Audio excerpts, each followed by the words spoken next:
안녕하세요, 여러분. 반갑습니다. 어, 하나님의 말씀을 같이 보겠습니다. 창세기 49장입니다. 창세기 49장. 1절부터 18절로 되어 있지만 오늘은 1절부터 2절을 읽고요. 그리고 18절을 읽도록 하겠습니다. 창세기 49장 1절부터 2절까지 읽고 그 다음에 건너뛰어서 18절을 읽겠습니다. 다 찾으셨나요? 네. 창세기 49장 1절 같이 한번 읽겠습니다. 시작. 야곱이 그 아들들을 불러 이르되 너희는 모이라. 너희가 후일에 당할 일을 내가 너희에게 이르리라. 너희는 모여 들으라. 야곱의 아들들아, 너희 아버지 이스라엘에게 들을지어다. 네. 그리고 18절을 같이 읽겠습니다. 시작. 여호와여, 나는 주의 구원을 기다리나이다. 아멘. 저는 그 제자 훈련을 인도하거나 아니면 이제 여러 가지 책 모임을 좀 인도를 하는 경험들을 계속 하고 있습니다. 지금은 이제 방학이라서 좀 쉬고 있지만 제가 보통 이제 제자 훈련을 인도하거나 그럴 때 중간에 항상 좀 이런 시간을 가져요. 어떤 시간을 갖냐면 이제 유언장을 한번 써보는 거죠. 제자 훈련을 같이 하는 지체들끼리 유언장을 미리 써와서 그 다음에 이제 한번 같이 읽어보는 그런 시간들을 좀 갖곤 합니다. 그러면 일단 보통은 유언장을 써오라는 이야기를 듣거나 그 자리에서 우리 같이 좀 써보자라고 얘기하면 좀 당황하기도 해요. 도대체 이제 뭔가 나는 아직 마음의 문을 열 준비가 안 됐는데 유언장씩이나 써야 한다니라는 생각 때문에 좀 이렇게 두려워하기도 하고, 내 자신을 공개할 준비가 안 됐다라는 마음 때문에 두려워하기도 하죠. 그런데요, 그 어찌 됐든 간에 이제 그래도 제가 사역자니까 쓰라고 하면 보통은 다 성실하게 써주십니다. 성실하고 정직하게 자기의 마음을 고백하면서 그렇게 유언장을 좀 작성을 해주고 그리고 같이 좀 읽는 시간들을 가집니다. 그러면 보통은요, 여러 가지 많은 내용들이 나오지만 보통은 좀 이런 내용들이 많죠. 뭐 아빠 미안해요. 엄마 미안해요. 나 엄마가 해준 사랑을 제가 다 이해하지 못했어요. 엄마, 저 더더욱 더 당신을 사랑했어야만 했던 것 같은데 그러지 못해서 정말 죄송해요 라든지, 막 교회 사람들에게 이야기를 하기도 하고, 교역자에 대한 이야기를 한 번도 본 적이 없지만 그래도 이제 교회에 대해서 막 그동안 뭐 사랑을 받아서 너무 감사했다라는 등의 그런 이야기들을 좀 많이 나누게 됩니다. 근데 많은 사람들, 그렇게 많은 사람은 아니지만 이제 몇몇 사람들의 그런 유언장, 써오라고 하는 그 유언장, 진실하게 적어준 유언장을 제가 이제 보면은요, 여러 가지 이제 포인트들이 있는 것 같아요. 먼저는 정말 솔직해진다는 거죠. 유언장을 쓸 때요. 그러니까 뭔가 농담 어린 말들이 별로 없어요. 그리고 또 하나는 이겁니다. 정말로 유언장을 쓸 때에 진짜 자기 자신의 삶을 되돌아보게 된다라는 거예요. 내가 어떤 삶을 살아왔는지, 나는 어떤 것들을 가치로 두고 있었는지를 가장 이렇게 압축해서 보여주는 장치 중에 하나가 유언장인 것 같습니다. 저는 아직 그런 모임을 할 때만 유언장을 써봤지 실제로 써본 적은 없습니다. 군대에서는 써본 것 같아요. 한번 써보라고 하더라고요. 그때는 이제 여러 가지 막 이렇게 정말 말도 안 되는 말들도 많이 써놓고 그렇긴 했는데, 오늘 저희는요 같이 이 야곱의 유언장에 속한 그런 말씀들을 함께 살펴보면서 야곱이 무엇을 의지하고 있었는지, 그리고 하나님께서 야곱의 삶을 어떻게 인도하셨는지, 그리고 야곱이 마지막에 결국 의지하려고 했던 것이 무엇인지를 좀 같이 살펴보려고 합니다. 야곱은요 12아들을 불러내서 마지막 말을 막 남겨요. 그런데 막 여러 가지 말들을 남기죠. 저희가 읽진 않았지만 뭐 누구야, 르우벤아 너는 뭐 장자고 많은 것들을 얻었고 사실상 금수저에 가까운데 왜 그따위로 살았니? 막 여러 가지 말들을 많이 하고 그 외에 다른 아들들에게 여러 말들을 해요. 그런데 유언이 아직 다 끝나지 않았는데, 아직 아들들을 더 얘기해야 되는데 그 중간, 저와 여러분들이 같이 읽은 18절에 이르렀을 때에 갑자기 하나님께 고개를 들어서 이렇게 외치는 것 같이 말합니다. 여호와여, 나는 주의 구원을 기다리나이다 라고요. 이거는 단순히 유언을 막 하다가 내 감정이 막 북받쳐 올라서 하는 그 정도 감탄 정도가 아닙니다. 야곱의 삶을 살펴보면요, 그의 피와 눈물로 도달한 정말 근거에 가깝죠. 결론에 가깝죠. 그의 삶을 되돌이켜 봤을 때에 하나님의 구원만이 내 인생의 답이구나라고 그렇게 고백하는 것과 같은 거예요. 저와 여러분이 알고 있는 것처럼요, 야곱이라고 하는 사람의 인생은요 그냥 붙잡는 인생이었습니다. 무언가를 붙잡아야만 살 것 같고 불안해서 더더욱 더 붙잡아야만 하는 그런 인생을 살아왔어요. 그런데 그 붙잡음이 끝까지 야곱을 구원에 이르도록 하지는 못했죠. 야곱은요, 하나님을 막 부정하는 사람은 아니었습니다. 야곱은 하나님을 말했어요. 야곱은 하나님의 복을 원하기도 했고 하나님의 그 약속의 복을 원하기도 했어요. 그런데 야곱이 가지고 있었던 여러 문제 중에 하나는 무엇이었습니까? 야곱은요, 하나님을 가장 귀한 분으로 여기기보다는 하나님을 통해서 얻을 복을 가장 귀하게 여겼습니다. 다시 말하자면요, 야곱은요, 하나님을 목적이라기보다 수단으로 사용하면서 붙잡았었던 거예요. 이게 바로 죄의 본질이라고 볼 수 있죠. 죄는요, 하나님 없이도 살겠다는 그런 반항만이 아닙니다. 죄는 하나님을 믿는다라고 말하면서도 동시에 하나님을 하나님처럼 대하지 않고 하나님을 하나님으로 사랑하지 않고 하나님을 내 인생을 유지하게 만들어주는 도구 취급하는 것, 하나님보다 더 하나님이 주실 것들을 더 사랑하는 것, 그것을 바로 죄라고 성경은 이야기를 하고 있습니다. 야곱의 시작을 한번 볼까요? 야곱은요, 태어날 때부터 누군가의 뒤꿈치를, 형의 발 뒤꿈치를 붙잡았죠. 그리고 그 이름 자체가 붙잡는 자의 삶을 암시하고 있습니다. 야곱은 나중에요, 정말 교묘한 그런 계략을 내서 장자권도 붙잡고 아버지의 축복도 잔뜩 받습니다. 그는 기다리지 못해요. 하나님이 주실 것을 믿는다라고 말하지만요, 하나님이 주시는 방식을 기다리기보다는 내가 생각한 나의 방식으로 빠르게 그 복들을 획득하려고 하고 있습니다. 빠르게 확보하려고 하고 있어요. 여기서 우리는요, 야곱의 그런 습성을 통해서, 그런 성격을 통해서 우리들의 마음도 한번 살펴볼 수 있을 것 같습니다.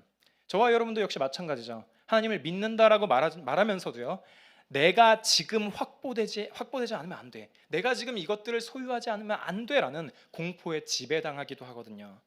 그 공포는요, 야곱처럼 우리로 하여금 무언가를 조작하게 만들고 누군가를 속이게 만들어버리기도 하고요, 관계를 망치게 만들어버리기도 하고 결국 우리들의 영혼을 메마르게 만들기도 합니다. 왜 우리는 무언가를 그토록 붙잡아야만 할까요? 왜 우리는 그렇게 붙잡을까요? 왜냐하면 우리 마음 깊은 곳에서는요, 하나님을 충분하다고 믿지 않기 때문입니다. 하나님이 최고의 보배라고 생각한다면요, 하나님이 최고의 선물이라고 생각하면요, 우리는 기다릴 수 있어요. 하나님이 정말 내 안전이라고 한다면요, 우리는 조급하지 않을 수 있습니다. 그런데 하나님께서 내가 세운 내 계획의 보조 수단이 되면요, 우리는 불안해지고 불안이 우리를 붙잡게 만들어버리기도 하죠. 붙잡는다는 것, 무언가를 붙잡는다는 것은요, 믿음의 반대말이 아닐 수도 있습니다. 무엇을 붙잡느냐의 문제일 수 있죠. 우리는 너무 자주요, 하나님이 아니라 내가 가져올 결과를 붙잡습니다. 나의 선택이, 내가 할 일들이, 나의 기능이, 내 능력이 가져올 결과들을 하나님보다 더 의지하기도 한다고요. 그게 긍정적이라면, 긍정적인 결과를 불러온다면 우린 더더욱더 교만해질 것이고요, 그게 부정적인 결과를 불러온다면 우린 끊임없이 절망하게 될 겁니다. 우리 자신에 대해서요. 야곱이 이제 베델에 또 도착하게 됩니다. 야곱의 삶 가운데서 베델은 굉장히 중요한 역할을 하는 그런 장소였죠. 야곱이 돌을 베고 눕는 자리, 그러니까 자기 자신의 통제권이 사라진 그런 자리에서 하나님께서 야곱을 찾아오십니다. 그리고 하나님께서는요, 야곱에게 이렇게 말씀하시죠. 내가 너와 함께 있을 거야. 내가 너와 함께 있으면서 내가 너를 지킬 거야. 내가 너를 이끌어서 돌아오게 만들 거야. 내가 너를 떠나지 않을 거야 라고 그렇게 말씀을 하세요. 여기에는 어떤 조건도 없었습니다. 그냥 하나님께서는 야곱에게 그렇게 선포하실 뿐이었어요. 내가 너랑 진짜 함께 할 거야. 내가 너랑 끝까지 함께 할 거야 라고요. 거기에는 너가 잘하면이라는 조건이 없습니다. 너가 자격을 갖추면이라는 그런 어떤 조건도 없어요. 그냥 하나님께서 먼저 오셔서 난 너에게 이렇게 사랑을 할 거야 라고 말씀하시는 거죠. 그런데 재미있는 거는요, 그런 하나님의 사랑 고백에 있어서 야곱의 반응입니다. 야곱은 이렇게 말하거든요. 만일 알겠어요 하나님, 나와 함께 하신다, 알겠습니다. 그런데요 하나님, 만일 하나님께서 정말 나와 함께 하셔서요, 내게 먹을 떡도 주시고 입을 옷도 주시고 나로 하여금 평안히 돌아오게 하시면요, 그때 하나님께서 내 여호와가 되실 겁니다 라고요. 이게 뭔가 이상한 말이지 않습니까? 하나님께서는 야곱에게 나는 너를 그냥 이렇게 사랑할 거야, 나는 너를 그냥 이렇게 책임질 거야 라고 하는데, 야곱은 그런 하나님의 사랑 고백을 누구보다도 더 직접적으로 들었으면서도요, 계속 조건을 얘기하는 거예요. 알겠습니다. 그런데 나와 함께 하셔서 이런 것들을 주신다면 그러면 하나님은 내 하나님이 되실 겁니다라고요. 왜 이 장면이 야곱이 마치 거래하는 것처럼 보일까요? 이유는 우리가 볼 수 있는 이유죠. 하나님은 무조건 약속하셨는데 야곱은 그 무조건적인 은혜를요, 만약 요거를 해주시면 이라는 조건으로 바꿔서 듣고 있기 때문입니다. 바꿔서 믿고 있기 때문이죠. 하나님은 내가 너를 떠나지 않을 거야라고 하시는데 야곱은 그게 정말 이루어지면요, 그때 하나님이 내 하나님이 되실 거예요라고 말하고 있는 거예요.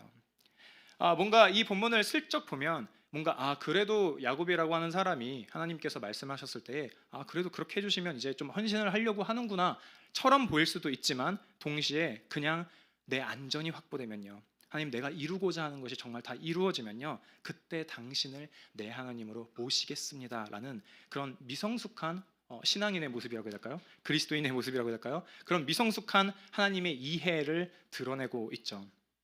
그리고 야곱이 열거하는 조건들은요, 이런 거예요. 먹을 것, 입을 것, 평안하게 살아가는 것이요. 하나님 그분 자신을, 하나님을 갈망한다기보다는 하나님이 제공해 주신 안전장치를 더욱더 갈망합니다. 이건 단순히 야곱을 욕할 그런 문제는 아닌 것 같습니다. 왜냐하면 이게 저와 여러분들의 모습이기도 하니까요. 저와 여러분들은 어떻습니까? 우리는 하나님을 사랑한다라고 말하면서도요, 사실 하나님을 먹을 것과 옷과 평안의 공급자 정도로만 축소하기도 하죠. 하나님이 주시는 선물들은 정말 귀한 것들입니다. 하지만 하나님께서 주시는 그 선물을 주시는 하나님보다 더 커지는 그 순간은요, 우리는 하나님을요, 그냥 우리들에게 물질을 주는, 그런 물질을 제공해 주는 존재 정도로만 생각하게 되는 거예요. 야곱이 은혜를 경험하고도 여전히 거래하는 듯한 언어를 쓰는 것처럼 우리도 역시 하나님을 바라볼 때에 그렇게 할 수 있다라는 거죠. 하나님, 저와 함께 하신다는 말씀 많이 들었습니다. 그런데 하나님께서 이것 정도만 해결해 주시면요, 하나님 이 일만 잘 풀리면요, 하나님 이것만 제게 변화를 허락해 주신다면요, 우리는 때로는 그런 종류의 기도를요, 정말 열심히 하게 되기도 해요. 그래서 그럴 때에 마치 열심히 있는 사람처럼 보이기도 하죠. 그런데 그 마음 가운데는요, 두려운 마음도 있습니다. 하나님을 더 사랑하는 마음보다 문제 해결을 사랑하는 마음이 있는 거죠. 내 인생이 그저 평탄해지기를 바라는 그런 마음이 있다는 거예요. 하나님을 구하기보다는 문제 없는 삶을 구하는 마음이 그 가운데 있을 수 있다는 겁니다. 야곱이 그랬습니다.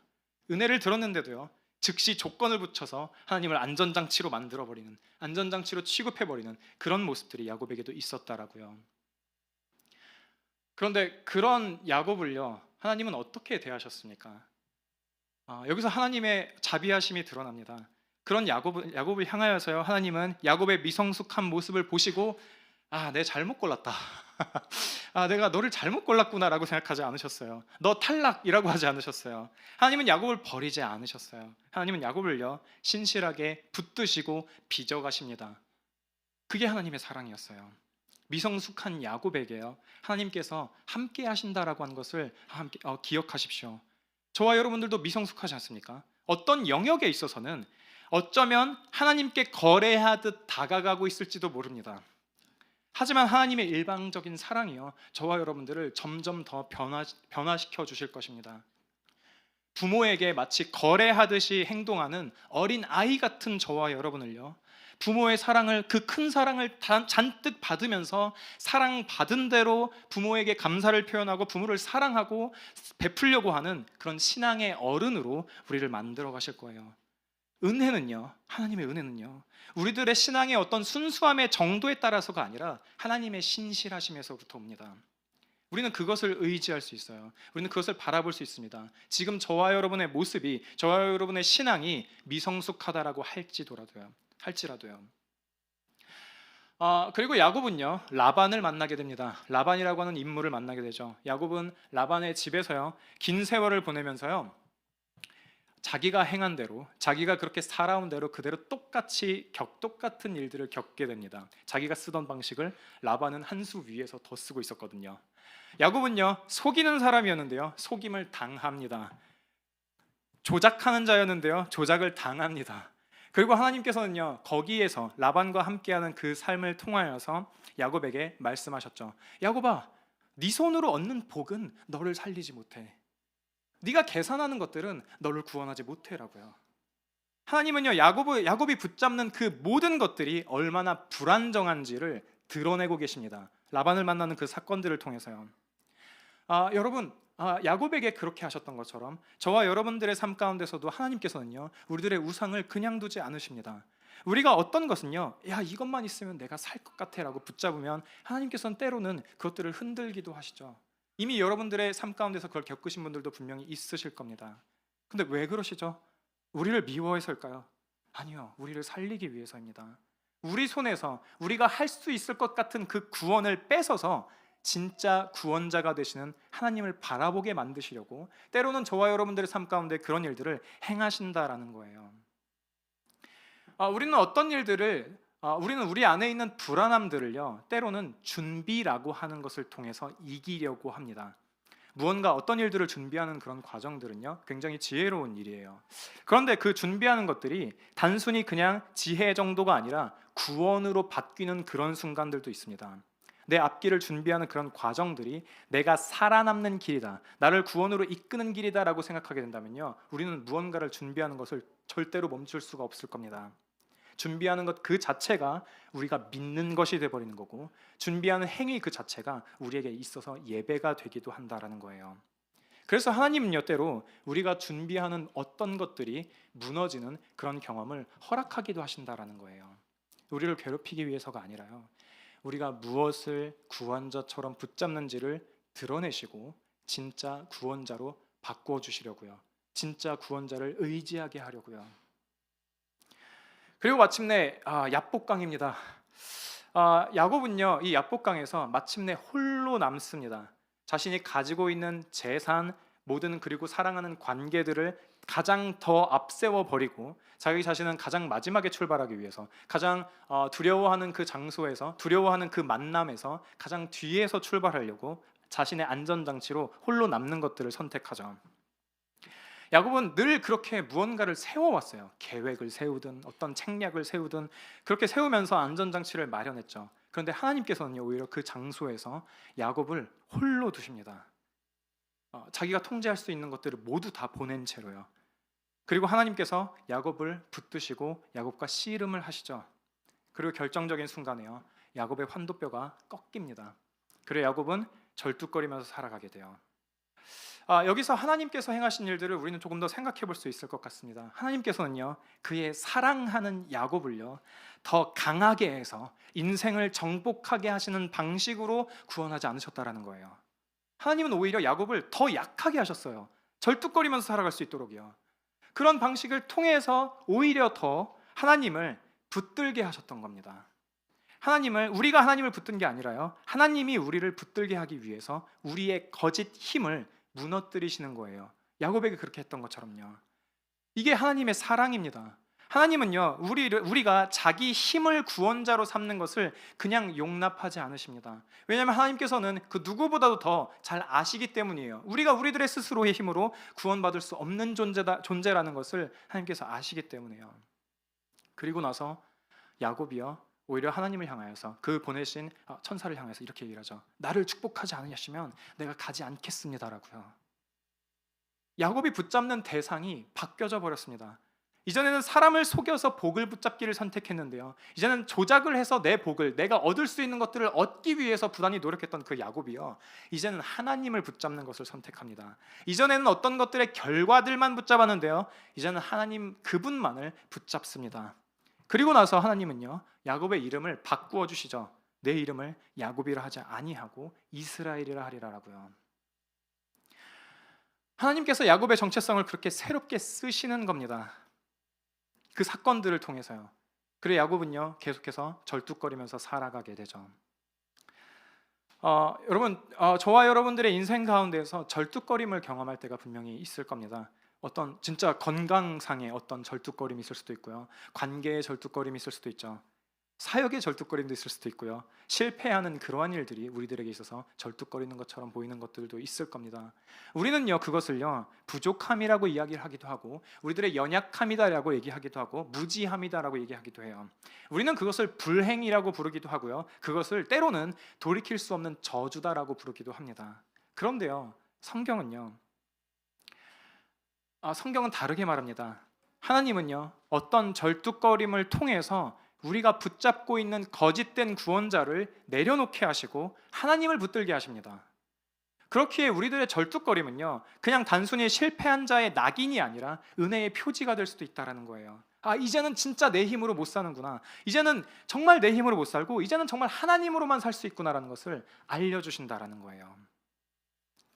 그러한 일들을 겪은 야곱은요, 노년에 이렇게 고백을 합니다. 창세기 48장 15절 16절인데요. 제가 읽어드리겠습니다.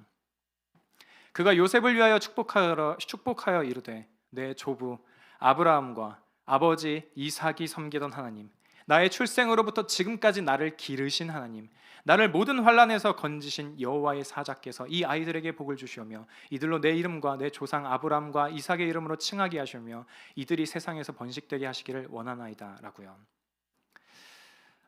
베델에서 야곱은요, 만약 이렇게 해주시면 이라는 고백을 했어요. 만약 나에게 먹을 것을, 나에게 입을 것을, 나에게 평안을 주신다면 이라고 고백을 했어요. 그런데 이제는요, 뭐라고 고백합니까? 당신께서 지금까지 나를 기르셨습니다 라고 고백합니다. 당신께서 지금까지 나를 붙잡아 주셨습니다. 당신께서 내 모든 환난에서 나를 건져주셨어요 라고 그렇게 고백하고 있습니다. 이것은요, 뭔가 하나님께서 야곱의 삶 가운데 신실하게 행하신 일들에 대한 회고에 가깝죠. 야곱은 마침내 자기 인생을 이렇게 해석하는 거예요. 나는 평생을 붙잡는 자로 살아왔는데, 나는 무언가를 붙잡아야만 살 수 있는 사람이었는데 내가 붙잡아서 여기까지 온 게 아니었구나. 하나님이 나를 붙잡아 주셨구나. 나는 내 힘으로 지금까지 살아온 줄 알았는데, 나는 내 힘으로 지금까지 내가 먹어왔고 내가 입어왔고 내가 평안했다라고 생각했는데 그게 아니었구나. 하나님이 나를 붙잡아 주셨구나라고 그렇게 고백하는 것이었습니다. 야곱의 생애는요, 이 사실을 외치고 있습니다. 자기 구원은 끝까지 우리를 살리지 못한다는 사실을요. 우리가 무언가를 끊임없이 통제하고 하나님과 거래하는 것들은요, 우리들의 영혼을 쉼으로 데려가지 못한다고 그렇게 얘기를 하고 있는 거예요. 그런데 동시에 그럼에도 불구하고 하나님께서는 신실하시다라고 얘기하는 거죠. 그럼에도 불구하고 하나님께서는 그런 연약한 영혼들을 붙잡아 주신다라고 말하고 있는 거예요. 하나님은 우리를 약하게 하심으로 살리실 수 있다라고 얘기를 하는 거죠. 우리는요, 우리가 강하게 됨을 하나님께 끊임없이 요구하고 간구합니다. 하나님 더욱더 강하게 해주세요. 하나님 더욱더 강하게 해주세요. 어떤 영역에 있어서는 더욱더 강하게 해주세요라고 하나님께 요구하지만 하나님께서는요, 오히려 이렇게 말씀하신다는 거죠. 내가 너의 강함이야. 내가 너의 강함이 되어줄게라고 말씀하신다고요. 그렇기 때문에 야곱은요, 유언을 하면서 그 유언의 중간에 하나님을 향하여서 이렇게 고백을 하는 겁니다. 단순히 감정이 끌어올려서가 아니라 자기 인생의 결론을 맺는 거예요. 여호와여, 나는 주의 구원을 기다립니다라고요. 49장을 보면요, 저희가 다 읽지는 않았지만 야곱이 12아들을 향해서 마지막 축복도 하고요, 자녀들에 대해서 어떤 평가도 내리고요, 어떤 예언과 같은 말들도 막 그런 쏟아내는 장면들이 있습니다. 그런데 49장 18절 우리가 같이 읽은 본문을 보면요, 아들에게 말하던 그 흐름이 갑자기 중간에 딱 끊겨져 버려요. 그리고 야곱이 하나님께 직접 말하죠. 그러니까 유언을 하니까 내 아들들아, 다나, 가사, 누구야, 스불로나 누구야, 막 이렇게 얘기를 하는데 그 대상들이 아니라 갑자기 하나님으로 전환이 되는 거예요. 어떤 사람들은요, 그렇게 전환되는 것에 대해서 이렇게 얘기를 합니다. 이 49장 16절 17절을 보면 단에 대해서 막 뱀과 독사의 그런 이미지가 나왔을 때 이 야곱이 자기의 삶을 되돌아봤다라는 거예요. 그렇게 유언을 하다가 갑자기 자기 삶을 되돌아보니까 야곱의 시야가 갑자기 순간적으로 그 미래에 닥쳐오게 될 이스라엘의 역사 안에 있는 죄와 어떤 그 많은 위협들과 그 많은 혼란과 그 많은 악의 문제들을 갑자기 보게 됐다라는 거죠. 내 삶을 되돌이켜보니 내 자식들이 또 살아온 것들을 보아하니 앞으로 이스라엘에게 이런 일들이 일어날 것 같다. 그런데 그것들을 어떻게 해결하지? 그 순간 야곱은 멈추는 거죠. 더 이상 자기 아들들을 분석하는 것을 멈추고 예언하는 것을 멈추고 유언하는 것도 멈추고 그것들로는 충분하지 않다라는 것을 생각하면서 근원적인 결론을 내려버리는 겁니다. 구원은 여호와께 있어라고요. 구원은 하나님께 있어. 구원은 너희들이 어떤 것들을 준비하는 것들 가운데 있는 게 아니야. 구원은 오직 하나님께 있어라고요. 그렇기 때문에 이 49장 18절은요 단순하게 그냥 감상적인 멘트가 아니라 야곱의 유언 가운데에서 터져나온 신앙 고백에 가깝다라는 거죠. 그리고 이 모든 이야기를 관통하는 것은요 주님의 구원입니다. 하나님의 구원이에요. 49장 18절을 조금만 더 설명을 해보자면요 야곱은 여호와여라고 부릅니다. 다른 어떤 것들을 먼저 부르지 않아요. 그냥 어떤 신이시여라고 말하지도 않아요. 내가 해왔던 일들아, 내가 모았던 돈아, 내가 쌓아왔던 관계들아라고 얘기를 하지 않아요. 여호와여라고 부릅니다. 이것은 단순히 경건한 표현 정도가 아니라 단순히 아름다운 표현 정도가 아니라 하나님과의 언약적인 관계 안에 있는 그런 표현입니다. 야곱은 인생의 말년에 와서요 자기 생애와 이스라엘의 앞으로 닥쳐올 그 미래들에 대해서 그냥 운명이나 어떤 혈통이나 어떤 정치적인 힘 정도, 어떤 나라를 세울 수 있는 그런 힘 정도로 그렇게 해석하지 않습니다. 야곱은요 약속을 신실하게 지키시는 하나님을 부르짖게 되는 거죠. 그리고 이 여호와여라는 이 호칭 가운데는요 지금까지 말하는 내용도 야곱이 유언하는 그 내용들, 아들들의 미래 이런 것들은 인간의 힘으로 통제할 수 없어. 그렇기 때문에 이 모든 것들을 해결할 수 있는 출발점은 어떤 인간들을 분석하고 그들이 잘 살 수 있게 어떻게 말해주는 그 정도가 아니라 하나님께 있어. 그러니 하나님께로 돌아가야 돼라는 신앙 고백이다라는 거예요. 이게 야곱이라고 하는 그의 삶을 봤을 때 전략으로 똘똘 뭉친 사람의 마지막 진짜 말이었다라는 거예요. 진짜 전략이었다라는 거죠. 야곱이 마지막에 붙든 첫 단어는 하나님의 이름입니다. 저와 여러분들이 살고 있는 시대 가운데서도 마찬가지입니다. 우리가 살고 있는 시대 가운데서요 가장 신앙적인 행동은요 더 정교한 계산이 아니라 언약의 하나님을 부르짖는 것입니다. 하나님 당신만이 진짜 우리들의 구원자가 되십니다라고요. 여호와여 나는 주의 구원을 기다립니다라고요. 이 본문을 보면요 조금 더 강조되고 있는 것은 주님의 구원입니다. 당신의 구원을 더 강조하고 있어요. 야곱은 더 이상 내가 만들 구원을 이야기를 하지 않습니다. 내가 성취할 구원에 대해서도 이야기를 하고 있지 않아요. 구원은요 내 편에서 쌓아 올리는 어떤 광대한 프로젝트가 아니라 하나님 편에서 내려오는 그런 사건이다라는 거죠. 구원이라고 하는 말 자체가 내가 조금만 개선되면 돼라고 하는 그 전제를 완전히 부셔버리고 있죠. 야곱이 보고 있는 가장 큰 문제는요 단순히 내 성격 조금 더러운 것 같아라는 그 정도 수준의 문제가 아니라 이스라엘 역사 안에서 반복될 죄가 보이는 거예요. 반복될 폭력이 또 보이는 겁니다. 계속될 배신이 보이고 하나님의 말씀 앞에서 넘어지는 그런 사건들이 야곱의 눈에는 너무 훤했던 거예요. 그러니 그들에게 필요했던 것은 단순한 어떤 정도의 교정과 개선이 아니라 완전한 구원이 필요했다라는 거죠. 여기서 야곱이 말한 주의 구원은요 내가 더 잘하면 될 거야 라는 자기 구원을 완전히 끝장내버리는 그런 단어입니다. 지금까지 내가 이루려고 했던 나 자신을 구원하려고 했던 모든 시도들은 나를 조금 더 구원할 수 없겠구나, 나를 조금 더 구원할 수 없었어 라고 그렇게 고백하는 겁니다. 여호와여 나는 주의 구원을 기다리나이다 라고요. 이 기다리나이다라는 표현만 보면요 굉장히 수동적으로 보이기도 합니다. 그렇구나, 기다리면 되는 것이군요, 가만히 있으면 되는 것이군요 라고 생각하기 쉽습니다. 이 표현은 종종 우리에게 아무것도 안 하는 것처럼 보이기도 합니다. 그런데요 성경에서 기다리는 표현은요 오히려 가장 적극적인 신앙의 행위로 해석될 수도 있습니다. 왜냐하면 기다린다는 행위 자체가요 내 삶의 주도권을 포기하는 일이기 때문이죠. 내가 당장 해결할 수 있다라는 환상을 내려놓고 내가 나를 구원할 수 있어라는 환상을 내려놓고 하나님께서 일하시고 하나님께서 내 구원이 되신다라는 확신 위에 서는 행위거든요. 여기서 정말 재밌는 거는 뭐냐면요 야곱이 이 유언을 할 때, 이 신앙 고백을 할 때 조용한 방에서 그냥 평안할 때 하는 게 아니라 아들들의 연약함이 너무나도 많이 보이고 이스라엘의 복잡한 미래가 너무나도 보여서 그것들을 직면하고 있는 그 유언의 한복판에서 말한다는 점입니다. 그러니까 그렇다면 여기서 여호와를 기다린다라고 하는 그런 표현은요, 그냥 상황이 좋아서 가능한 낭만적인 행위가 아니다라는 거예요. 마치 꼭 가고 싶었던 공연에 티켓팅을 성공해가지고 입장 직전에 그런 설레는 기다린다, 기대된다, 그런 것과는 완전 차원이 다른 기다림이라고요. 오히려 내가 사랑하는 동료들이 죽어나가고 나도 죽을 수 있는 그런 전쟁터에서 전진 명령을 기다리고 있는 것 같은 그런 비슷한 상황에서의 기다림을 말한다라는 거예요. 한치 앞을 내다볼 수 없는 그런 우리들의 인생처럼요. 그런 상황에서 야곱이 외치는 겁니다. 여호와여, 나는 주의 구원을 기다립니다라고요.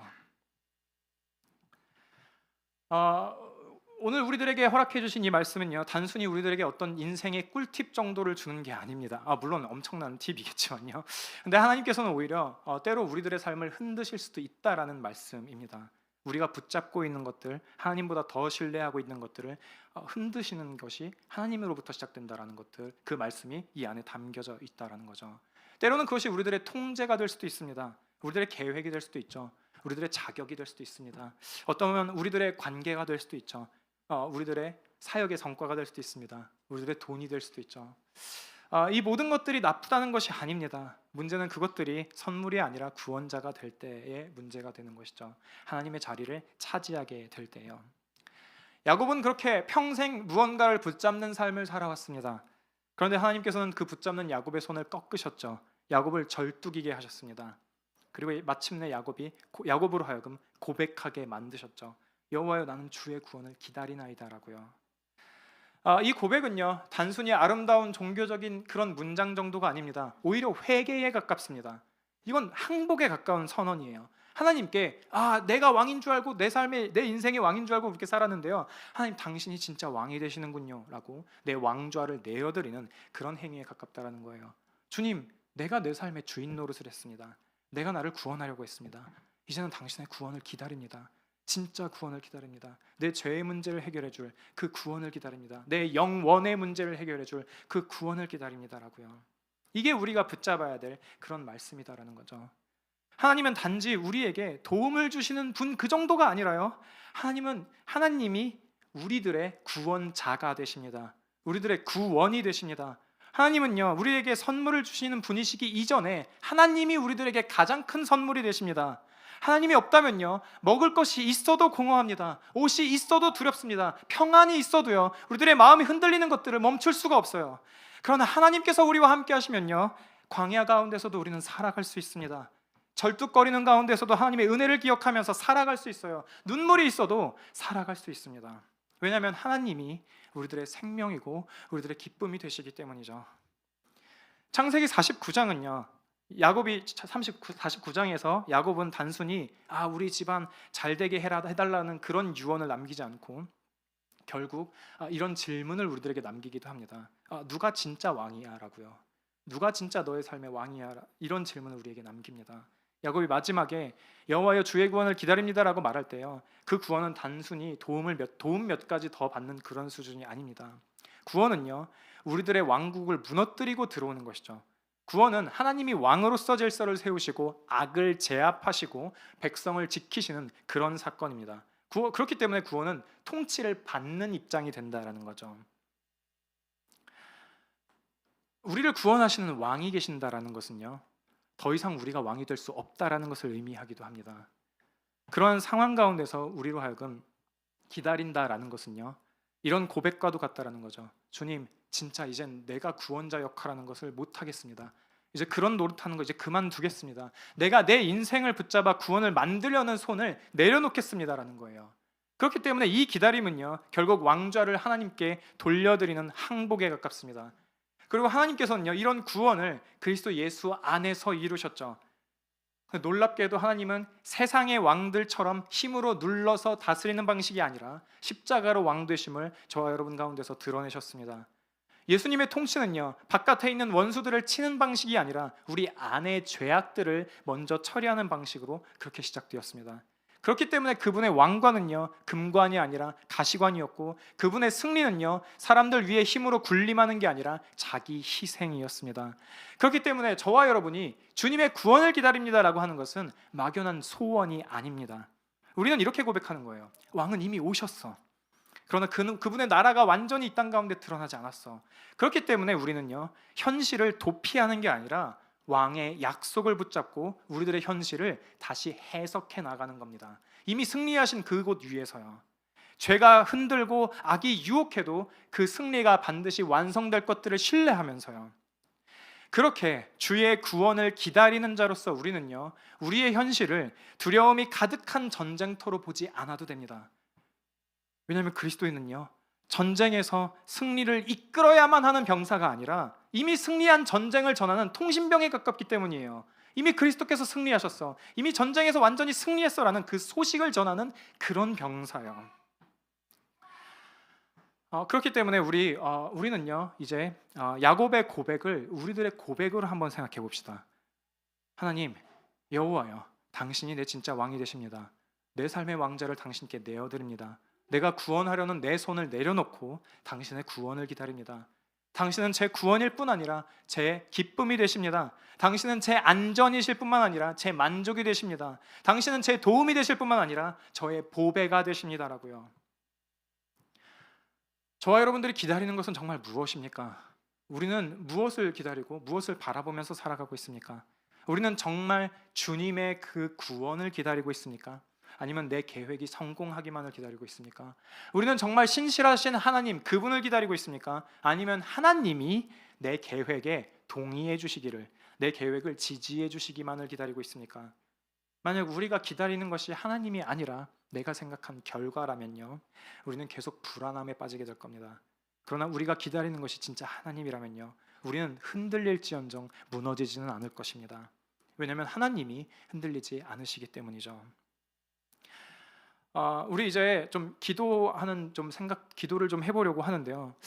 먼저 이 기도는요, 저와 여러분과 같이 하나님 앞에서 답도 없는 인간들에게 답이 되시는 그리스도를 만나게 해주는 가장 강력한 도구입니다. 기도는요, 그리스도께서 승리하셨다는 그 승전보의 볼륨을 올리는 그런 행위에 가깝죠. 우리가 지금 기도를 잃어버리고 살아가고 있다면요, 그건 단순히 습관 정도가 아니라 하나님을 어쩌면 덜 소중하게 여기고 있기 때문일 수도 있습니다. 야곱이 베델에서 하나님을 오해했던 것처럼요, 우리도 하나님을 구원의 보배가 아니라 문제 해결의 도구 정도로만 생각할 수도 있죠. 그런데 하나님께서 야곱을 포기하지 않으셨던 것처럼, 하나님께서 야곱의 손을 붙잡으셨고 야곱의 이름을 바꾸시고 야곱의 마지막 고백을 바꾸셨던 것처럼, 하나님께서는 오늘도 저와 여러분들을 그렇게 다루어 가시는 분이십니다. 그렇다면 우리 이제 유언하는 야곱처럼 한번 해봅시다. 우리들의 실수 많고 더러웠던 그런 과거를 묵상하는 것들을 그만두고, 우리들의 미래를 바라보면서 두려워하는 미래를 묵상하는 것들을 이제는 그만하고 하나님을 한번 바라봅시다. 계획했던 손을 잠시 내려놓고 주의 구원을 기다리는 마음으로 하나님께 돌아가 봅시다. 여호와여, 나는 주의 구원을 기다리나이다 라고 고백하면서요, 우리 같이 찬양하고 기도하면 좋겠습니다.